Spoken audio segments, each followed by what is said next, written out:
ইফতারের পর সিগারেট খাওয়া যাবে কি না? বিসমিল্লাহ, প্রশ্ন ভাই, এটা যে শুরুতে তো খেয়াল করলাম না। ইফতারের পর সিগারেট খাওয়া যাবে কিনা এটা কোনো কথা হইলো ভাই? ইফতারির পর আসলে হয়তোবা প্রশ্নটা এমন কোন ভাই করছেন যিনি প্রশ্নটা লিখে পাঠিয়েছেন, হয়তো এই বেচারা সিগারেটের বদভ্যাস আছে, আবার লোকটা রোজাদারও, তো সারাদিন ধূমপান ছাড়া থাকতে থাকতে থাকতে থাকতে বেচারা অধৈর্য হয়ে ইফতারের পরপরই হয়তো বা সিগারেট দিয়ে ইফতার করে কিনা আল্লাহ জানে।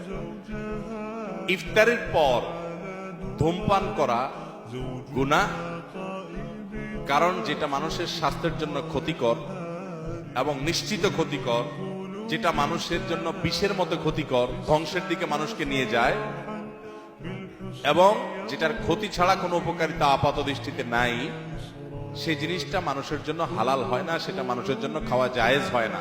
ধূমপানটা সেরকম একটা বিষয়। অতএব আপনি ইফতারের আগ পর্যন্ত তো করবেনই না, কারণ আপনি রোজাদার, সেই হিসাবে হালাল জিনিসও খেতে পারবেন না। কিন্তু ইফতারের পর যদি কেউ ঘুষ খায়, ইফতারের পর যদি কেউ কুকুরের গোশত শুকুরের গোশত খায়, সেটা যেরকম ইফতারের পরে খাইছে দেখে হালাল হবে না, ধূমপানটাও ইফতারের পরে করছে দেখে হালাল হবে। কথাকে বুঝাতে পারছি?